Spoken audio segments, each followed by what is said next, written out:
સુરતના લાલ દરવાજામાં મુખ્ય બસ ટર્મિનસ પર વાહન વ્યવહાર ચેરમેને સરપ્રાઇઝ વિઝિટ કરી તેમણે સિટી બસ અને ઝોનના અધિકારીઓ સાથે મુસાફરોની બેસવાની વ્યવસ્થા, સ્વચ્છતા અને અન્ય સુવિધાઓ અંગે ચર્ચા કરી। મુસાફરોએ બસ સ્ટેન્ડ પરથી અવ્યવસ્થા અને હાલાકી અંગે રજૂઆત કરી।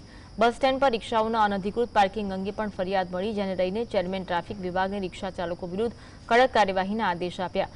વ્યવસ્થામાં સુધારો લાવવા તાત્કાલિક પગલાં લેવાનું આશ્વાસન આપ્યું છે।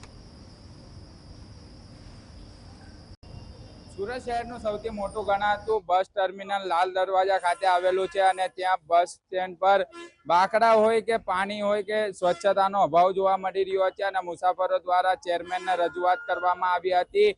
ચેરમેનની ટીમ જે છે તે અત્યારે બસ સ્ટેન્ડ પર પહોંચી ચૂકી છે। વિઝિટ કરવાની કામગીરી જે છે તે અત્યારે કરવામાં આવી રહી છે। કોન્ટ્રાક્ટરો હોય કે પછી તમામ અધિકારીઓ સાથે ચેરમેન સોમનાથ મરાઠે દ્વારા અત્યારે વાર્તાલાપ કરવામાં આવી રહ્યા છે અને ચર્ચા વિચારણા કરવામાં આવી રહી છે। સાહેબ, કઈ રીતની વિઝિટ કરવામાં આજે પેસેન્જરો દ્વારા અમને પંખા બાબતે, બાકડા બાબતે અને સફાઈ બાબતે જે ફરિયાદ મળી હતી, આજે અમારો બીઆરટીએસ સેલ, ટ્રાફિક સેલ અને અમારું સિટી લિંક આ સ્ટોપ સાથે અમે અહીંયા સામે વિઝિટ કરી છે અને જે અભાવ દેખાયો છે એ હમણાં જ સુરત રેલવે સ્ટેશન રીડેવલપમેન્ટમાં જે કામગીરી ચાલુ છે એના કારણે અમારું આ ટર્મિનસ અહીંયા શિફ્ટ કરવામાં આવ્યું છે અને જે આ સિટકોન કંપનીએ જે ડેવલપમેન્ટનું કામ હાથ ધર્યું છે એમને આ અમારી આટલી વ્યવસ્થા ઊભી કરી છે। જે અછત છે, અછત અમે આજે જોઈ છે અને અમે સ્વીકાર કરીએ છીએ।